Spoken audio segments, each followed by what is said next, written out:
এটা রোগের শেফা কি করে হয়, ওষুধ কি করে হয়, এই ওষুধ কি করে হয়, ছোট্ট ঘটনাটা হাদিস তার আপনাদের কাছে বলবো না আমার সম্মানিত ভাইরা, আল্লাহর নবীকে পৃথিবীতে জীবিত থাকাকালীন অবস্থায় বিশ্ব নবীজির 19 জন সাহাবী, একটু জবাব দিয়া বলেন কতজন সাহাবী? আরো জোরে বলেন। 19 জন সাহাবী আল্লাহর নবীজির দুনিয়ায় জীবিত থাকাকালীন অবস্থায় দ্বীনের দাওয়াতি কাজ করবার জন্য তারা বেরিয়ে পড়লেন। হাঁটতেছেন, হাঁটতে হাঁটতে দিনটা যখন পার হয়ে গেল, রাত যখন শুরু হয়ে গেল, পাহাড়িয়া এলাকার ভিতরে আল্লাহ পাকের নবীজির 19 জন সাহাবী ডান বামের দিকে তাকায় দেখে যত মানুষ বসবাস করে সব হলো ইহুদির জাত, আর রাসূলুল্লাহর সাহাবী 19 জন তারা মুসলমান।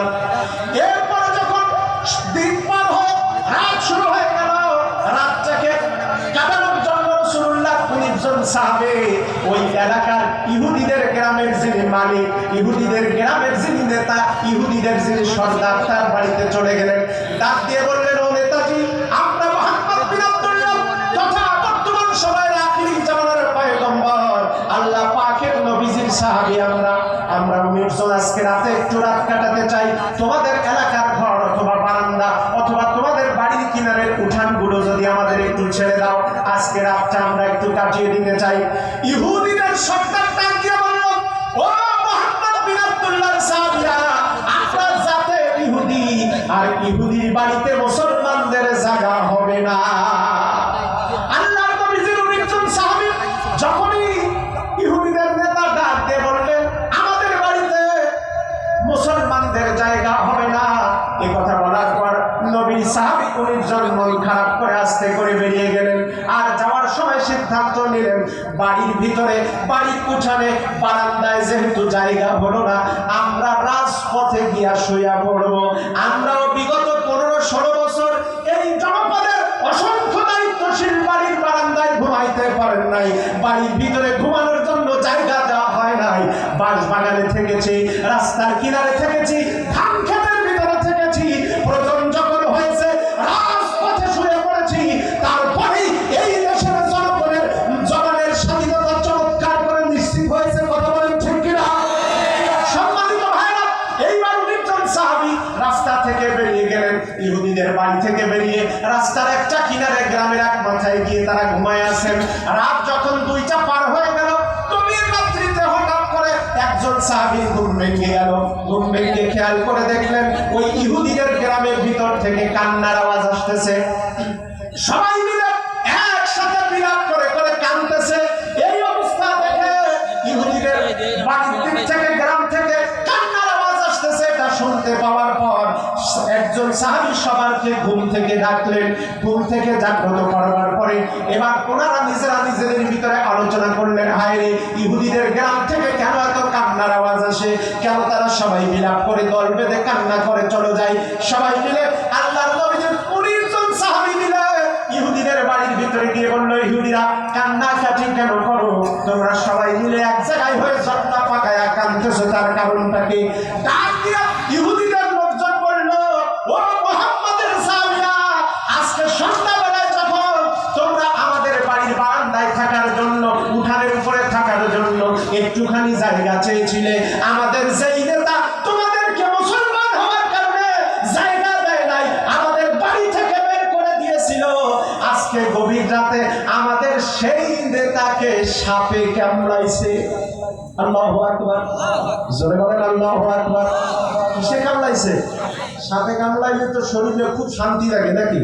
আমার ভাইরা, সাপে যখন কামড়ানো, এই অবস্থায় ডাক দিয়ে বলল, তোমাদের নেতার অবস্থা কি একটু দেখতে চাই।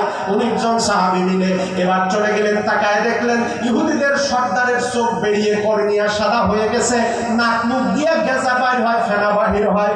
ওরা এবার ডাক দিয়ে বলল, ও মুহাম্মদের সাহাবীরা, আমরা ভালো করে জানি তোমরা খারাপ কাজ করো না, তোমাদের সাথে চুরি ডাকাতি চাঁদাবাজির কোনো সম্পর্ক নাই, তোমরা মুহাম্মাদের পরাতকে বুকে ধারণ করো।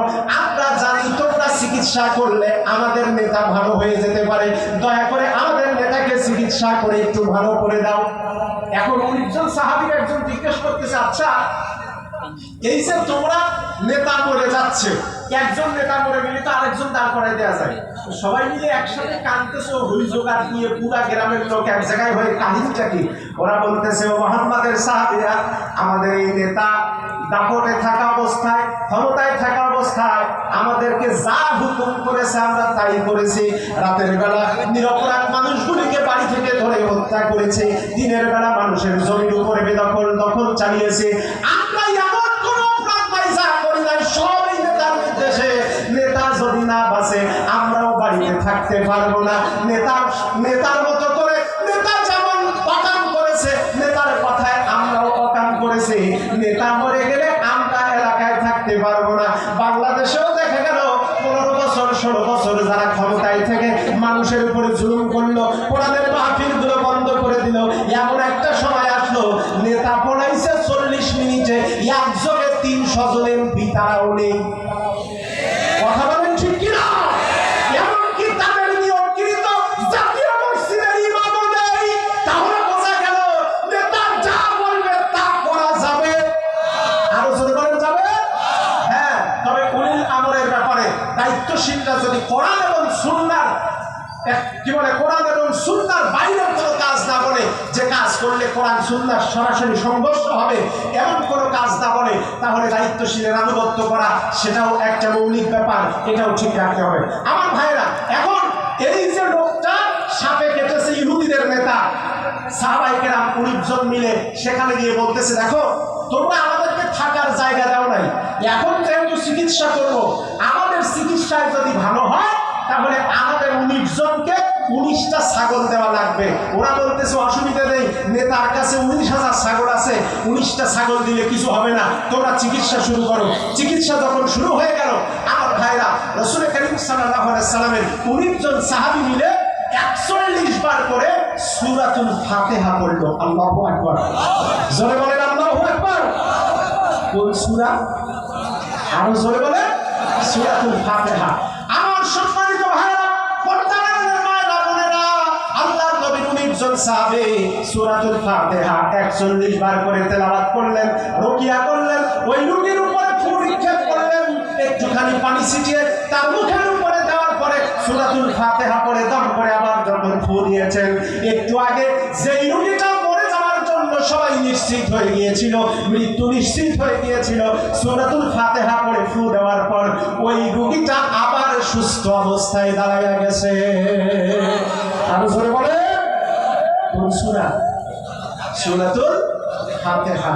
আমার ভাইরা, যে মানুষটা অসুস্থ অবস্থায় দীর্ঘদিন সুস্থ হন না, ভালো হতে পারেন না, যদি আল্লাহ মৃত্যু নসিব লিখে না রাখেন, তাহলে আপনি প্রত্যেক দিন, মায়েরা বোনেরা, এর মুরব্বীরা যারা আছেন অসুস্থ অবস্থায়, প্রত্যেক দিন ফজরের সময় ফরজ 2 রাকাত নামাজ পড়ে সালাম ফিরানোর পর সূরাতুল ফাতিহা 19 দিন প্রতিদিন 41 বার করে পাঠ করবেন। 19 দিন একটানা খাবেন পানিতে দম করে, পানিটা সহ। আল্লাহ পাক ওই রোগে যদি আপনার মৃত্যু না লিখে থাকে, অবশ্যই রোগ সেরে যেতে বাধ্য। জোরে বলেন সুবহানাল্লাহ। আসেন, সূরাতুল ফাতিহা 7খানা আয়াত, আমরা প্রথম আয়াতের সারমর্ম, প্রথম আয়াতের অর্থ করি। আলহামদুলিল্লাহি রাব্বিল আলামিন। পড়েন সবাই, আলহামদুলিল্লাহি রাব্বিল আলামিন। আল্লাহ তাআলা ডাক দিয়ে বলেন, তোমাদেরকে আমি আল্লাহর কাছে চাওয়ার জন্য তোমরা প্রথমে যে প্রশংসা পাঠ করবে তার নাম হলো আলহামদুলিল্লাহি রাব্বিল আলামিন। এই প্রথম আয়াতের 2টা ভাগ, একটা হলো আলহামদুলিল্লাহ, তার মানে হলো যে অবস্থায় থাকবেন, ভালো অবস্থায় থাকেন, খারাপ অবস্থায় থাকেন, সুস্থ থাকেন, অসুস্থ থাকেন, বিপদ মুসিবতের ভিতরে থাকেন, যে অবস্থায় আপনি দুনিয়ায় থাকেন না কেন, সকল অবস্থায় প্রশংসা যেন কার? জোরে বলেন কার? সব অবস্থায় প্রশংসা করতে হবে আল্লাহ। আলহামদুলিল্লাহ অর্থই হলো সকল প্রশংসা আল্লাহর জন্য। এই আয়াতগুলি থেকে একটা করে ছোট্ট শিক্ষা নিয়ে যাব। 1 নাম্বার শিক্ষা, আলহামদুলিল্লাহ মানে হলো বিপদে পড়ে শুকরিয়া আদায় করব কার? জোরে বলেন। ভালো থাকলে শুকরিয়া আদায় করব কার? ক্ষমতায় থাকলেও শুকরিয়া আদায় করব কার? ক্ষমতায় যেতে নাও পারলেও শুকরিয়া আদায় করব কার? আমার প্রিয় ভাইরা, তাফসীরে মারিফুল কোরআন আল্লামা শফি রহমাতুল্লাহ ভিতরে চমৎকার করে একটা ঘটনা লিখেছেন। আজ থেকে কয়েকশো বছর আগে দিল্লি, ভারতের রাজধানী দিল্লির এলাকা, যে এলাকাটা এখন চীনের ভিতরে দখলকৃত, চীনের সীমানা, ওই এলাকায় তৎকালীন সময়ে একজন মুসলিম রাজার ছেলে দাও দিয়া ডাব কাটতেছে। দাও দিয়া কি কাটতেছে? আচ্ছা, দাও দিয়া ডাব কাটতেছে। পাশে বসে আছে মন্ত্রীর ছেলে, তার দোস্ত, তার বন্ধু।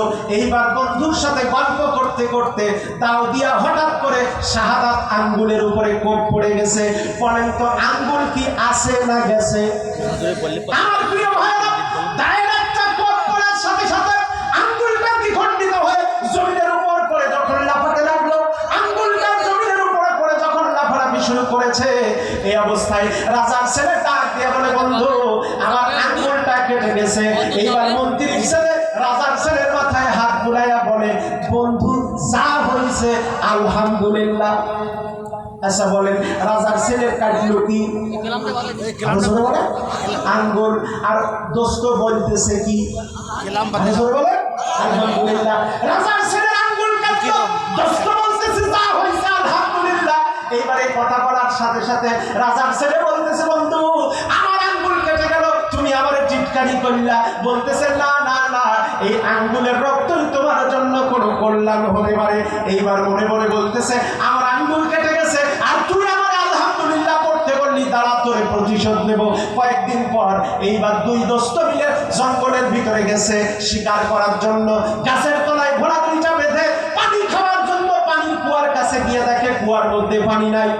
এইবার সামনে মন্ত্রীর ছেলে, পিছনে রাজার ছেলে। রাজার ছেলে ইচ্ছে করে লাথি মেরে বন্ধুকে কুয়ার মধ্যে ফেলাইছে।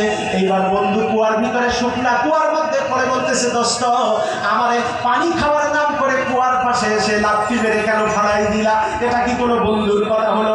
এইবার রাজার ছেলে বলতেছে, দোস্ত যা হয়েছে আলহামদুলিল্লাহ। আপনারাও বলেন আলহামদুলিল্লাহ। এই অবস্থায় মন্ত্রীর ছেলে বলতেছে, দোস্ত তুমি যদি আমাকে শিক্ষা দেওয়ার জন্য এই জায়গায় ফেলাইয়া দিয়া আলহামদুলিল্লাহ বলো, আমিও তোমাকে সাক্ষী রেখে বললাম যা হয়েছে আলহামদুলিল্লাহ। আমি সেজদায় পড়ে গেলাম। রাজার ছেলের মাথা গরম হয়ে গেল, আবার চলে আসলো। এইবার গাছের গোড়ায় দুইটা ঘোড়া বান্ধা আছে। ওই সময় সেখানে বসে চিন্তা করতেছে, দোস্তরে উঠাবো না রেখে যাব। এমন সময় ওই এলাকার বৌদ্ধ উপজাতিদের একটা উপজাতি দল ছিল। তাদের নিয়ম ছিল বছরে একবার বিদেশি মানুষ, বিদেশি নর পুরুষ জবাই করে তার রক্ত দিয়া তাদের মূর্তির পায়ে ঢেলে পবিত্র করা লাগে। আজকে হলো সেই দিন। বিদেশি লোক খুঁজে পায় না। ওরা এবার বিদেশি লোক খুঁজতে খুঁজতে জঙ্গলের ভিতরে এসে দেখে ওই গাছের তলায় ঘোড়া বান্ধা দুইটা মানুষ পড়া। আরো জোরে বলেন, ঘোড়া দুইটা মানুষ একটা। ওরা এবার বলতেছে, এই তো বিদেশি লোক পাওয়া গেছি।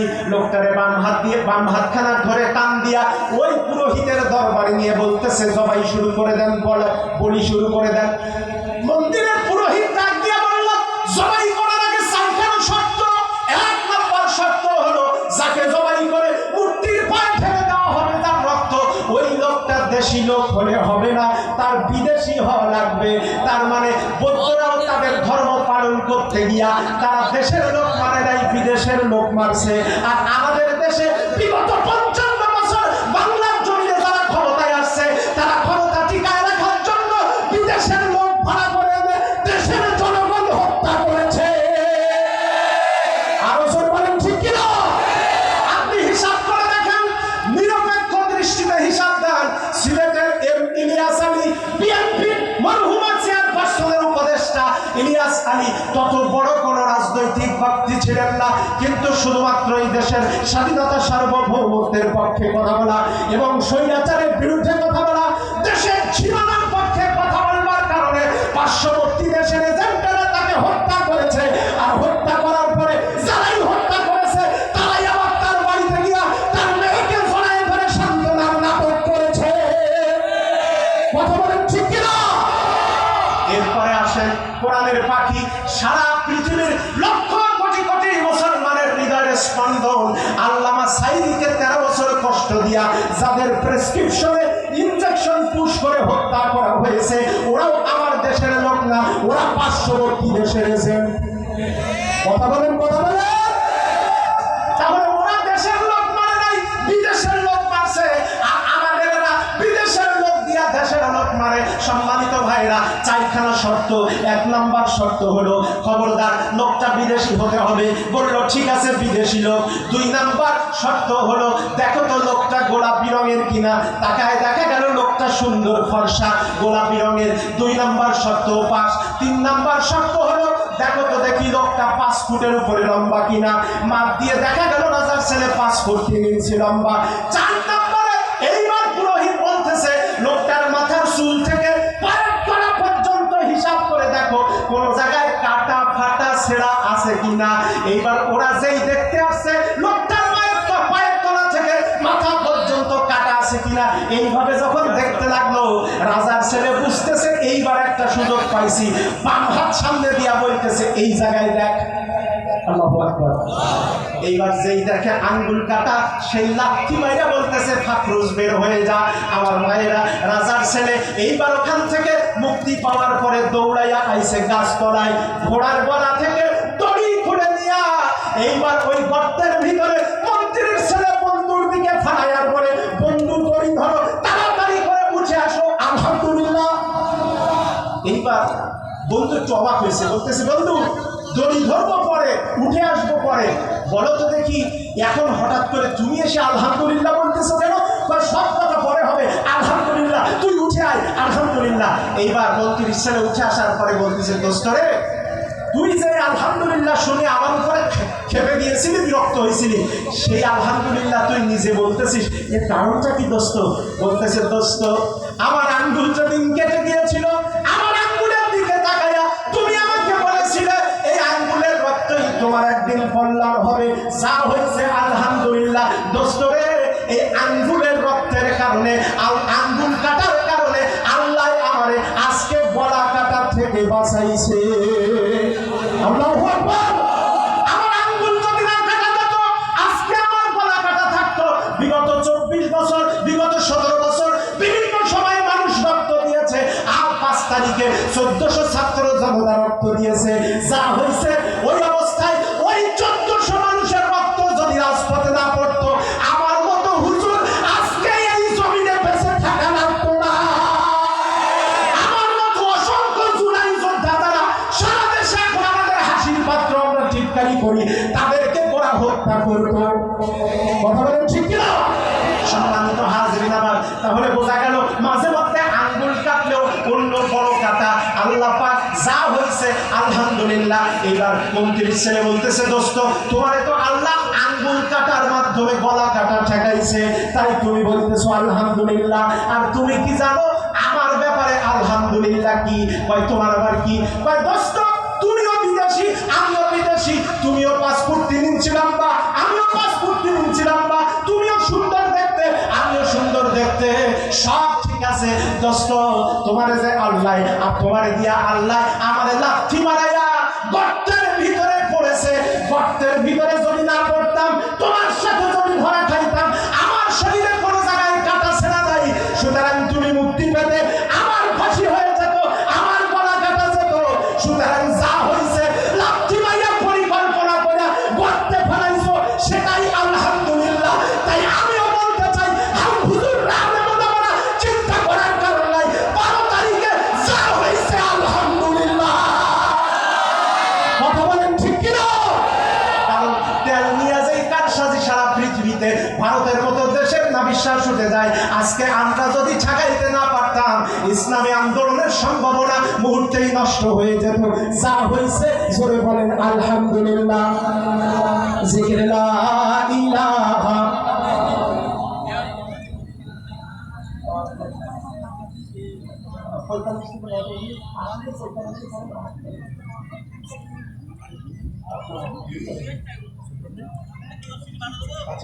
লা ইলাহা লা ইলাহা লা ইলাহা ইল্লাল্লাহু মুহাম্মাদুর রাসূলুল্লাহ সাল্লাল্লাহু আলাইহি ওয়াসাল্লাম। তাহলে এবার হিসাব করে দেখেন জাতির জন্য যা হয়েছে, কি বলবো এবার? বলেন চিৎকার দিয়ে বলেন যা হয়েছে কি? সবাই বলেন। তাহলে যে অবস্থায়, যখন যে অবস্থায় থাকি আল্লাহর শুকরিয়া আদায় করতে হবে। প্রথম আয়াতের 1 নম্বর শিক্ষা আলহামদুলিল্লাহ হি রাব্বিল আলামিন। রাব্বিল আলামিন শব্দের অর্থ হলো সকল জগৎ সমূহের যিনি রব, যিনি মালিক, কম্প্রেহেনসিভ, যিনি সমন্বিত সত্তা। সমন্বিত সত্তা তাকেই বলা হয় যার ভিতরে সকল গুণ আছে। আল্লাহ পাকের ভিতরে লালন পালন করার ক্ষমতা আছে। আল্লাহ পাকের ভিতরে কম্প্রেহেনসিভ সিস্টেম তথা সকল ধরনের নিয়ন্ত্রণ করার ক্ষমতা আছে। আল্লাহ পাকের ভিতরে কম্প্রেহেনসিভ নলেজ, সমস্ত পৃথিবীর সকল বিষয়ে জ্ঞান আছে। একমাত্র দৃশ্য অদৃশ্য সকল বিষয়ে আল্লাহ রাব্বুল আলামিনের উপরে, আল্লাহ রাব্বুল আলামিনের কাছে জ্ঞান রয়েছে।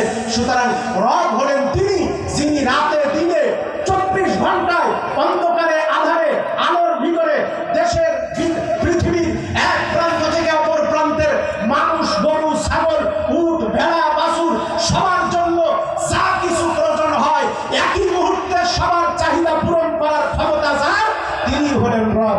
জোরে বলেন সুবহানাল্লাহ। সম্মানিত হাজিরিন, তাহলে 1 নম্বর শিক্ষা হলো প্রথম আয়াতের যে অবস্থায় থাকবো সেই অবস্থায় শুকরিয়া করবো কার? প্রশংসা সবই কেবল তোমারই, প্রশংসা সবই কেবল তোমারই, রাব্বুল আলামিন। দয়ালু মেহেরবান করুণায় ফুরান, দয়ালু মেহেরবান করুণায় ফুরান, আর কেউ নয় তুমি মালিক, শেষ বিচারের দিন, শেষ বিচারের দিন। একটু জিকির লা ইলাহা, লা ইলাহা, লা ইলাহা ইল্লাল্লাহু মুহাম্মাদুর রাসূলুল্লাহ সাল্লাল্লাহু আলাইহি ওয়াসাল্লাম। সম্মানিত হাজিরিন আমার, আলহামদুলিল্লাহ রাব্বিল আলামিন প্রথম আয়াতের অর্থ হলো সকল প্রশংসা রবের প্রতি। তার শিক্ষা হলো বিপদে মুসিবতে যে অবস্থায় থাকবো ওই অবস্থায় শুকরিয়া আল্লাহ পাকের। 2 নম্বর আয়াত কি? আলহামদুলিল্লাহ রাব্বিল আলামিন আর রহমানির রহিম। আমার ভাইরা, 2 নম্বর আয়াতের অর্থ হলো যিনি পরম এবং চূড়ান্ত দাতা, যিনি দয়ালু, যিনি আমাদেরকে সব কিছু সব অবস্থায় দিয়েছেন। মুসলমান আল্লাহর কোরআন মানে, অমুসলিমরা আল্লাহর কোরআন মানে না, তারপরও বৃষ্টির পানি তাদের জমির উপরে পড়ে। মুসলমানদেরকে আল্লাহ পাক যা দিয়েছেন অন্যদেরকেও তাই দিয়েছেন। একজন ব্যক্তি নামাজ পড়ে তারপরেও তাকে তিনি বাঁচায় রেখেছেন, যে ব্যক্তি নামাজ পড়ে না তারপরেও তাকে তিনি হায়াত এবং অক্সিজেন দিয়ে বাঁচায় রেখেছেন। সারাদিন একজন মানুষ 400 লিটারের উপরে অক্সিজেন গ্রহণ করে। 1 কেজি অক্সিজেনের দাম 10 টাকা করে যদি হয়, 400 লিটার অক্সিজেনের দাম 4000 টাকা। 1 মাস 3 4 12 1,20,000 টাকা শুধু অক্সিজেনের বিল। যদি আল্লাহ চাইতো পারুলিয়া দেবহাটার মানুষেরা কারেন্ট বিল বাকি রাখে 6 মাস 500 টাকা, আর আল্লাহর অক্সিজেনের বিল এক মাসে আল্লাহ যদি দাবি করতেন জমি বিক্রি করেও আমাদের অক্সিজেনের বিল সম্ভব, অক্সিজেনের বিল পরিশোধ করা সম্ভব হতো কিনা বলে? হতো? জোরে বলেন হতো? সময়ের দিকেও লক্ষ্য রাখতে হবে।